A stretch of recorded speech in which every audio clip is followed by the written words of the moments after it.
Hello प्यारे बच्चे, कैसे हैं आप लोग। उम्मीद है कि आप लोग सब कोई अच्छे से होंगे और अपनी तैयारी बहुत अच्छे तरीके से कर रहे होंगे।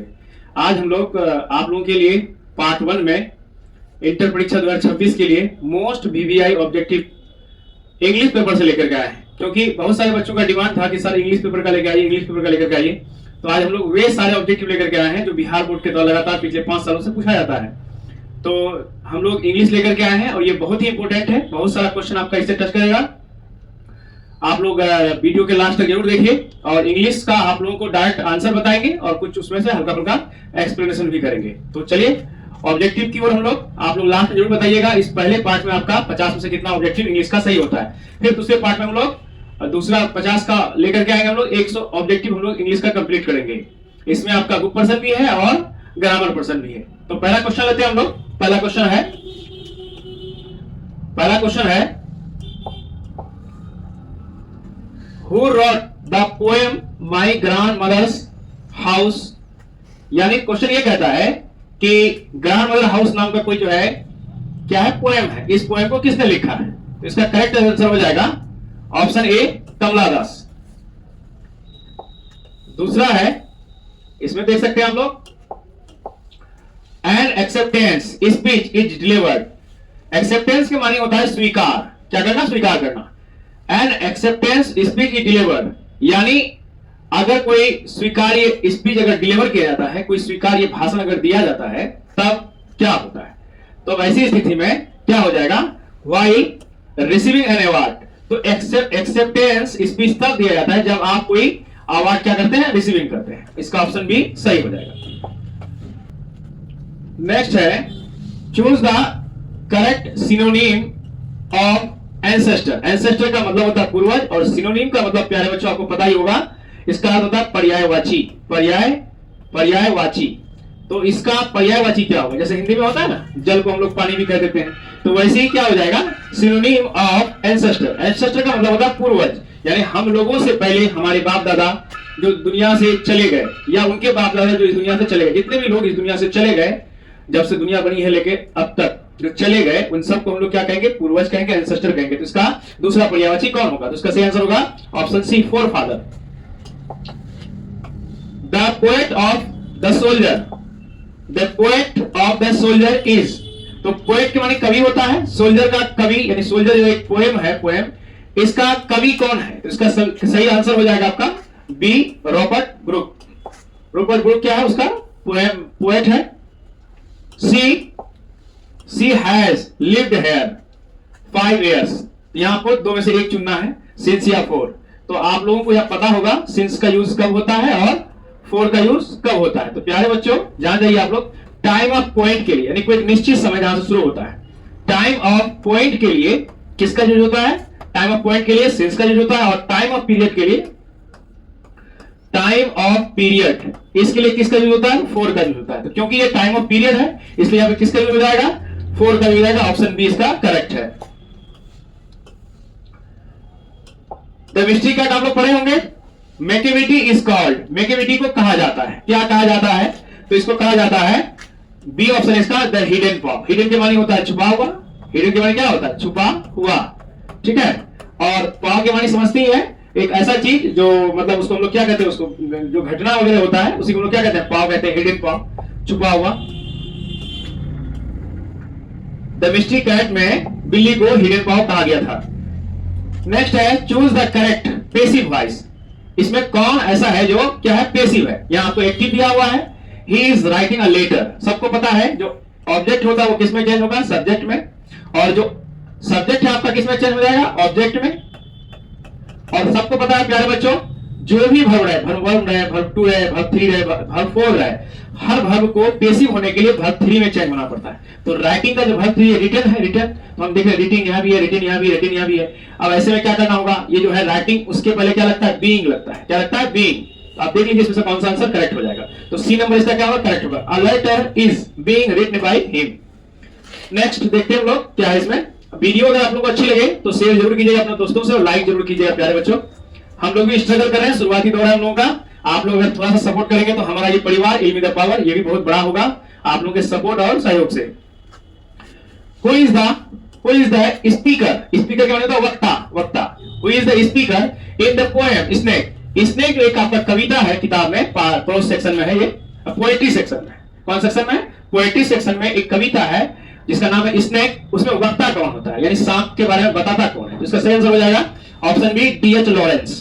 कौन होगा? DH Lawrence. 9th number question को देख लीजिए। Choose the correct antonym. Antonym का मतलब प्यारे बच्चों अगर आप नहीं जानते हैं तो जान जाइए, इसका अर्थ होता है विलोम शब्द या विपरीतार्थक शब्द। विलोम शब्द, विलोम शब्द या विपरीतार्थक शब्द। और इंफीरियर का मतलब होता है प्यारे बच्चों निम्न। निम्न का मतलब होता है घटिया किस्म का। अगर आप हिंदी निम्न का नहीं समझ पा रहे हैं तो इसको आसान भाषा से समझिए, घटिया किस्म का। तो घटिया किस्म का अंग्रेजी अच्छा, अपोजिट उल्टा क्या होगा, विपरीत क्या होगा? तो इसका हो जाएगा सुपीरियर, यानी अच्छे क्वालिटी का, अच्छे किस्म का, अच्छे क्वालिटी या अच्छे किस्म का, उससे अच्छा। 10th नंबर देखिए। इफ का मतलब अगर होता है आई। If I were a bird, अगर मैं एक चिड़िया होता तब क्या लगेगा प्यारे बच्चों? या कंडीशन है अगर मैं होता, अगर तो कंडीशन है ना। आई फ्लाई इन द स्काई, तब क्या हो जाएगा? I would fly in the sky. अगर मैं एक चिड़िया होता तो मैं आकाश में उड़ता। तो इसका करेक्ट आंसर सी हो जाएगा, बी हो जाएगा। हैव यू डिसाइडेड इट, क्या आपने अभी तक फैसला नहीं किया है या निर्णय नहीं किया है? तो ये करेक्ट है, इसमें कोई चेंजेस नहीं आएगा। इसका ऑप्शन क्या हो जाएगा? डी हो जाएगा। Next, I had an apple and a, next आपको क्या है? Fill in the blanks for lunch. Pear के मानी होता है नाशपाती, तो इसका करेक्ट आंसर क्या हो जाएगा? पियर हो जाएगा। आई हैड एन एप्पल, मेरे पास एक था, क्या? सेब और नाशपाती। इसका करेक्ट आंसर बी हो जाएगा। The young man has grey hair, जवान यानी युवा आदमी को कैसे कलर का है?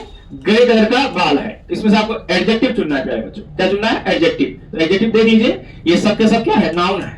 इसमें ग्रे क्या है? ग्रे कलर का रंग। किसका रंग? कलर का रंग जो है ना, जो भी कलर है वो प्यारे बच्चों, जो भी कलर है, रेड है, ब्लू है, ब्लैक है, व्हाइट है, जो भी है वो सब के सब आपके क्या है? एडजेक्टिव है। कलर का जो रंग होता है ना वो क्या होता है? एडजेक्टिव होता है। तो ग्रे क्या है बच्चों? ये आपका कलर है, इसलिए क्या कहलाएगा? एडजेक्टिव कहलाएगा। तो सी ऑप्शन इसका सही है। 15th नंबर क्वेश्चन है। Choose the correct synonym of ancestor. Ancestor का जस्ट हम लोग अभी पढ़े, फोर फादर्स पढ़े हम लोग। आगे बढ़ते हैं। Choose the correct antonym of inferior. Inferior का भी हम लोग पढ़े, इसका क्या हो जाएगा? सुपीरियर हो जाएगा। नेक्स्ट है, has anyone seen the wind, क्या किसी ने हवा को देखा? इसका एसर्टिव सेंटेंस चाहिए। No one has seen the wind, इसका यही एसर्टिव, एसर्टिव बोल रहा है सकारात्मक बात। इसका ऑप्शन ए हो जाएगा। 18th नंबर क्वेश्चन है।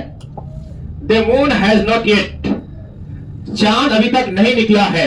अब देखिए इसमें क्या हो जाएगा? तो विल तो लगेगा ही नहीं, इसमें नहीं लगेगा क्योंकि ये फ्यूचर टेंस के लिए है। अपेयरिंग निकल रहा है, अपेयर। तो इसका सही आंसर हो जाएगा क्या? अपेयर। नहीं निकला है, चांद अभी तक नहीं निकला है, ठीक है? अपेयर, चांद अभी तक नहीं निकला, नहीं निकला। You and I fill in the blanks the obligations. यहां क्या हो जाएगा? यू एंड आई, उसका क्या हो जाएगा? I have the fulfilled, I have fulfilled the obligations. Next है, turn the fill in the blanks, यहां पे बिफोर स्टार्टिंग द मीटिंग, यानी मीटिंग शुरू होने से पहले शुरू करिए। चालू करिए। क्या चालू करना है भाई? लाइट्स ऑन करना है आपको। अगर रूम में अगर कोई मीटिंग हो रहा है, लाइट्स ऑफ है, तो आपको क्या करना है? लाइट्स को ऑन करना है। How much weight can ant carry, carry के माने ढोना होता है, इसमें आर्टिकल का यूज करना है। चींटी कितना वजन ढो सकती है? तो क्या लग जाएगा यहाँ पे? क्योंकि ये किससे शुरू होता है? वोवेल से शुरू होता है, तो इसके पहले क्या लग जाएगा? आयन लगेगा, एन। तो इसका ऑप्शन क्या हो जाएगा? बी हो जाएगा। The store house was infested. Infested का मतलब होता है भरा हुआ।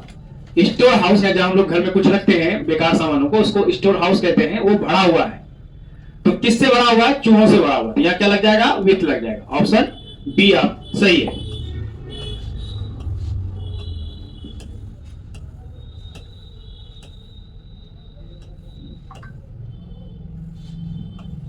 He killed a tiger. He killed a tiger. Fill in the blanks है a rifle. वह मारा एक बाघ a rifle, किससे? तो राइफल का यूज करके। तो क्या हो जाएगा? यहां हो जाएगा विथ अ राइफल, मतलब राइफल से, बंदूक से जब किसी वस्तु को लेकर के आप कुछ काम करते हैं तो विथ लगता है, जैसे कलम से लिखते हैं तो विथ पेन हो जाएगा, उसी तरह से राइफल से अगर किसी को मार रहा है तो विथ राइफल हो जाएगा।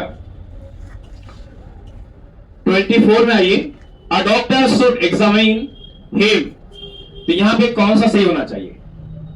तो इसका सही आंसर हो जाएगा ऑप्शन ए ही सही हो जाएगा। ऑप्शन देख लीजिए आप लोग, क्योंकि हम लोग चारों ऑप्शन को आज डिटेल नहीं कर रहे हैं, इसमें टाइम बहुत ज्यादा लग जाता है। He should be examine by a doctor, option A इसका करेक्ट है।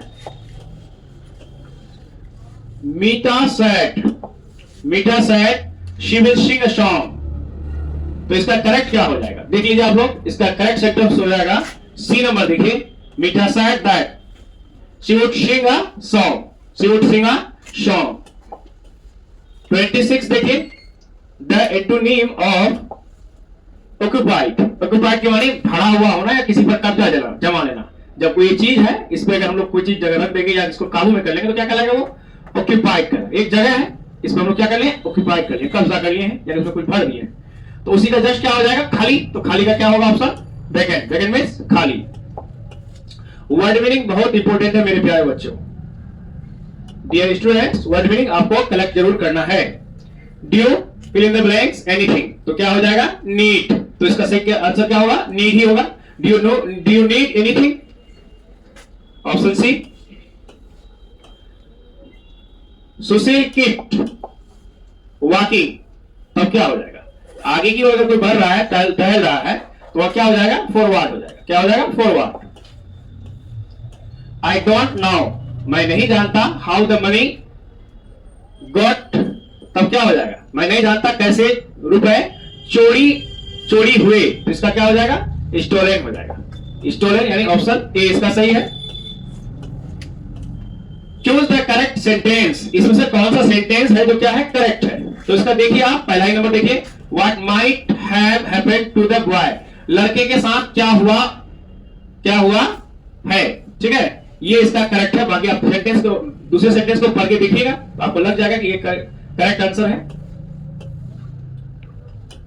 31 है, Shah Jahan fill in the blanks the Taj Mahal. आप देखिए, शाहजहां बनवाता तो नहीं है, बनवाएगा तो नहीं, पास्ट टेंस में चला गया, तो सिंपल सी बात है, बिल्ट हो जाएगा, क्योंकि अब ये बिल्ट क्या है? वर्ब टू है, और वर्ब टू से हम लोग इंडिकेट करते हैं किसको? पास्ट टेंस को भी करते हैं। बाकी ऑप्शन आप देखेंगे तो आपको पता चल जाएगा कि कौन सा आंसर सही है। There were several policemen, कई पुलिस के लोग थे। तो जानते हैं ना, ड्यूटी में दो चीज होता है, या तो ऑन ड्यूटी या फिर ऑफ ड्यूटी। ऑफ ड्यूटी तब कहते हैं जब ड्यूटी में नहीं होते हैं, ऑन ड्यूटी तब कहा जाता है जब ड्यूटी में होते हैं। तो इसका करेक्ट आंसर क्या हो जाएगा? यहाँ ऑन हो जाएगा। There were several policemen on duty। 33 can fill in the blanks है, खाली जगह को भरना है। Talk for a minute, can we talk, we दे दीजिए कहां पे है? Can we talk for a minute, हम लोग कुछ क्षण के लिए, कुछ समय के लिए, कुछ मिनट के लिए बात कर सकते हैं। नेक्स्ट क्वेश्चन देखिए, व्हाई डोंट यू ट्राई, फिर फिल इन द ब्लैंक्स है, जहां तक आपको ऐसा ही मिलेगा। इट विथ अ हैमर, तो ट्राई का मतलब प्रयास होता है, इसका क्या हो जाएगा? Option C, hitting. 35 milk and honey, दूध और शहद fill in the blanks good for health, किसके लिए होते हैं? सेहत के लिए होते हैं। तो इसका क्या लग जाएगा? ध्यान रखिएगा, इसको आर मत लगा दीजिएगा आप लोग। इसका सही आंसर होगा क्या? B is, milk and honey is good for health. आप याद रखिएगा, इस तरह का आपको ऑप्शन बहुत मिलेगा। आई ट्राइड माई बेस्ट, मैंने अपना सबसे अच्छा कोशिश किया। I couldn't pass the test, मैं पास नहीं कर सका। इसके लिए आप देख लीजिए कौन सा कॉम्बिनेशन सही है। तो इसका कॉम्बिनेशन आप जब पढ़ेंगे तो आपको नजर आएगा, option B, I tried my best still I couldn't pass the test, B option इसका करेक्ट है। 37 चूज द करेक्ट सेंटेंस, ये 4 ऑप्शन दिए गए हैं, चारों में सेंटेंसेस है, आपको चुनना है कि इसमें से कौन सा सेंटेंस बिल्कुल करेक्ट है। तो जब आप डी नंबर को पढ़ेंगे, my mother forbade me to go out, तो इसका मतलब क्या हो जाएगा? मेरी मां ने मुझे बाहर जाने से क्या की है? मना की है। ये डी ऑप्शन इसका क्या है? करेक्ट है। 38 choose the correct antonym of stagnant, यानी रुका हुआ। तो तो अब कोई चीज अगर रुका हुआ है तो उसका क्या होगा, गतिशील हो जाएगा।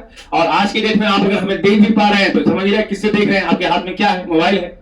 और मोबाइल का इंग्लिश का हिंदी जानते हैं प्यारे बच्चों, मोबाइल का हिंदी होता है गति। तो अगर इसका मीनिंग, अगर स्टेगनेंट का मीनिंग अगर आपका रुका हुआ है, ठहरा हुआ है, तो इसका मतलब गति का क्या हो जाएगा, मोबाइल हो जाएगा। ऑप्शन सी है इसका। Ashish is the man, fill in the blanks है यहाँ पे, सन वॉन द स्कॉलरशिप। तो आप देख ही रहे हैं जिसका लड़का, आशीष इज द मैन, ठीक है, आशीष वह आदमी है या एक आदमी है जिसका लड़का क्या जीता, वन द स्कॉलरशिप, स्कॉलरशिप यानी छात्रवृत्ति जीता। तो हुज हो जाएगा इसका, ऑप्शन बी इसका सही है। The new market everything.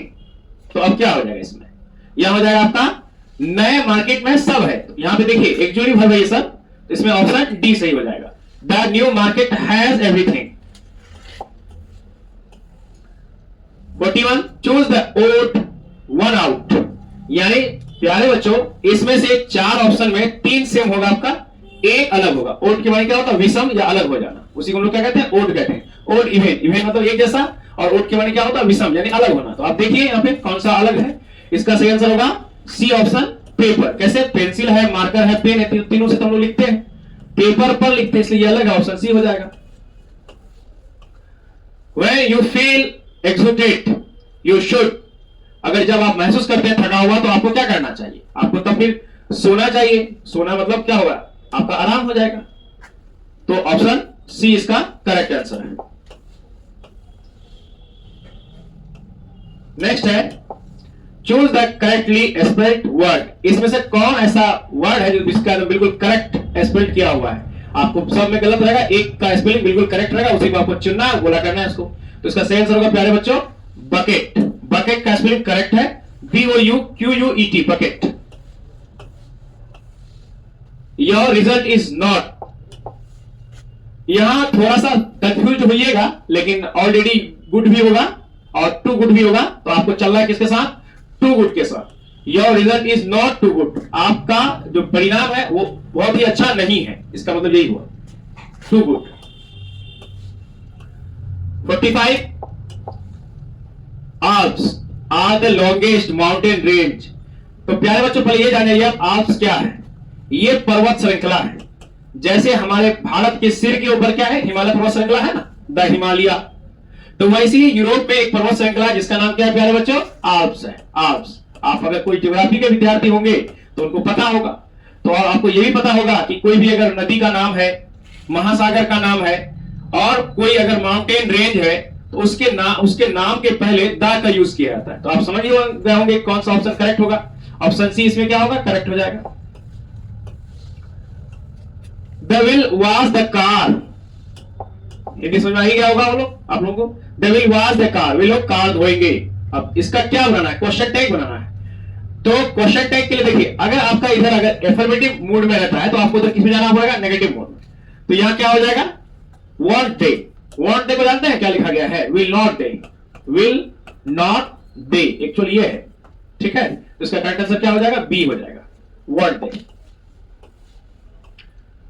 The train leaves, समय से पहले याद रखिएगा प्यारे बच्चों, यहां क्या हो जाएगा, 8 हो जाएगा। The train leaves at 3 PM। 48 है they try to from Japan, they try to, उसने कोशिश की, फ्रॉम जापान। अब यहां देखिए आपको चुनना है, इसमें क्या चुनना है आपको, इसमें चुनना है आपको क्या, ट्राई टू। एक आपका वर्ब टू यूज हो चुका है, यहां आपको क्या लगाना है, स्टील लगाना है, स्टील। उसने चोरी करने की कोशिश की, कहां से, जापान से। तो इसका ऑप्शन सी इसका राइट आंसर है। Next 49 a poem written on the death of a loved one is known as। अब देखिए जो मृत्यु पर जो कविता लिखा जाता है ना, पोएम का मतलब कविता हो गया, किसी की मृत्यु पर जो कोई कविता लिखा जाता है तो उसको हम जानते हैं मेरे बच्चों, एलेगी कहते हैं। क्या कहते हैं उसको, एलेगी कहते हैं। तो इसका करेक्ट आंसर क्या हो जाएगा, डी हो जाएगा। The right answer is D. आज का ये लास्ट क्वेश्चन है, हम चाहेंगे कि इसका कमेंट आप लोग करेंगे। I have to the finish line and back. तो इसमें आपको जोड़ना है डी इसका यहाँ पे हटा हुआ है, ठीक है। तो इसका आप तीन ही ऑप्शन के साथ चलिए, और विल रन भी अगर जोड़ देंगे तो चलेगा, विल रन भी कर सकते हैं आप। तो पहले आप ये बात जान लीजिए प्यारे बच्चों, दो वर्ब एक साथ कभी भी आता है ना, जैसे यहाँ देखिए आप, और ये भी हैव है, ठीक है, उसके फिर टू है, यानी दो वर्ब एक साथ आएगा तो दोनों वर्बों के बीच में आपको टू का यूज करना पड़ता है, इसलिए यहाँ पे टू का यूज किया हुआ है। तो इसका करेक्ट आंसर कौन सा होगा आप कह सकते हैं कमेंट में। इसका सही आंसर होगा option C, run. I have to run to the finish line and back, इसका ये हो जाएगा। तो आज का वीडियो आप लोगों को कैसा लगा कमेंट बॉक्स में जरूर कमेंट कीजिएगा।